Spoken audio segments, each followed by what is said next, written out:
राम राम किसान साथियों, किसान भाइयों।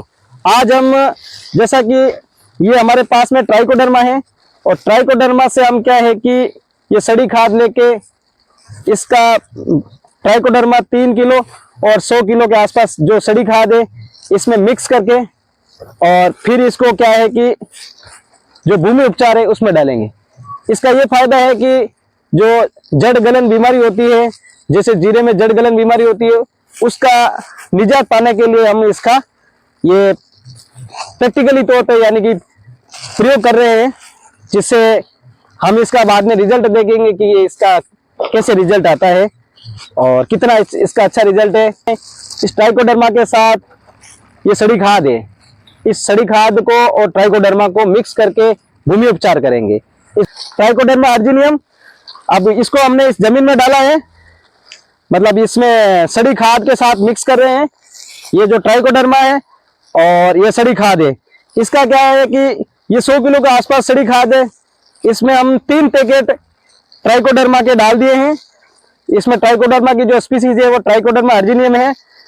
अब इसको क्या है कि हम 7-8 दिन के लिए रख देंगे और जैसे ही इसमें सुबह शाम इसमें पानी के छांटे देंगे, मतलब जारे देंगे, इसमें से एक फंगस निकलेगी।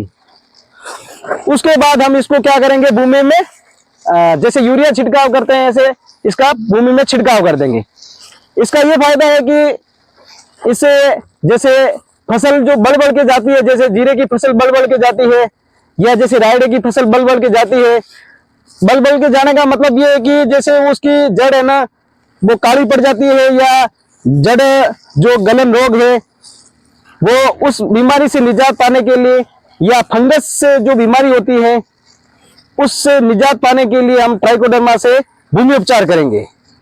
भूमि उपचार करने से क्या है कि फंगस, ये भी एक फंगस है और वो जो बीमारी फैलती है वो भी एक फंगस है, तो फंगस से फंगस क्या है कंट्रोल होती है। जैसा कि आप सबको पता है कि जैसे कि लोहे को लोहा काटता है वैसे ही फंगस से फंगस को काटेगी। इसका दूसरा ये भी है कि ये भूमि में सुधार का काम भी करेगा ट्राइकोडर्मा, क्योंकि वे भूमि में जो सूक्ष्म जीव होते हैं उनकी भी क्रियाशीलता को एक्टिव करता है, सक्रिय करता है, जिससे भूमि सुधार में भी इसको हम एक तरह से कह सकते हैं कि इससे अधिक उत्पादन होगा। धन्यवाद आप सबको।